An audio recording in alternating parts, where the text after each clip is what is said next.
پائیں گے وہ ان کو کیسے بھلا روک پائیں۔ یا ایھا الذین آمنوا اذا قمتم الی الصلاۃ فاغسلوا وجوہکم وایدیکم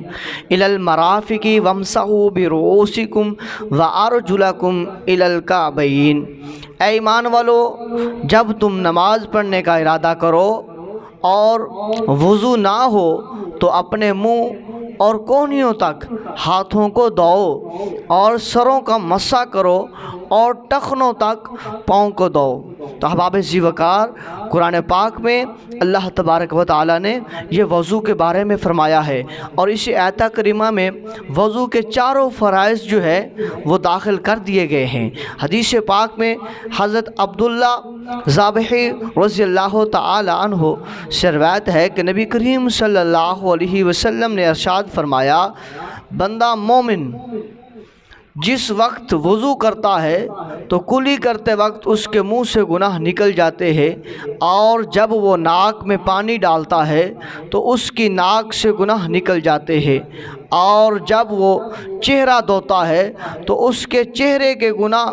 نکل جاتے ہیں، یہاں تک کہ پلکوں سے بھی گناہ نکل جاتے ہیں، اور جب وہ ہاتھ دھوتا ہے تو گناہ اس کے دونوں ہاتھوں کے حتیٰ کہ ناخنوں کے نیچے سے بھی نکل جاتے ہیں، اور جب وہ سر کا مسح کرتا ہے تو گناہ اس کے سر سے نکل جاتے ہیں، یہاں تک کہ اس کے کانوں سے بھی۔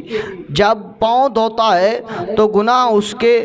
دونوں پاؤں سے نکل جاتے ہیں، اور یہاں تک کہ اس کے پاؤں کے ناخنوں کے نیچے سے بھی نکل جاتے ہیں، اور پھر اس شخص کا گھر سے مسجد کی طرف چلنے کا ثواب اس کے لیے علیحدہ لکھا جاتا ہے۔ تو وضو کے لیے، نماز کے لیے سب سے پہلے وضو ضروری ہے، اور وضو کے چار فرائض ہیں جو آیت کریمہ میں اللہ تبارک و تعالیٰ نے بیان فرما دیے ہیں۔ پہلا وضو کا جو فرض ہے وہ چہرے کا دھونا ہے، اور دوسرا فرض جو ہے وہ کونیوں سمیت دونوں بازوؤں کو دھونا ہے، اور تیسرا جو فرض ہے وہ سر کا مسح کرنا ہے، اور وضو کا جو چوتھا فرض ہے وہ دونوں پاؤں کو ٹخنوں سمیت دھونا ہے کہ کوئی جو ہے وہ جگہ خشک نہ رہے۔ جب وضو کامل ہو جائے گا تو پھر نماز میں اطمینان ہوگا۔ دعا کرتے ہیں اللہ تبارک و تعالیٰ سے کہ اللہ تبارک و تعالیٰ ہمیں دین کو سمجھنے کی توفیق عطا فرمائے۔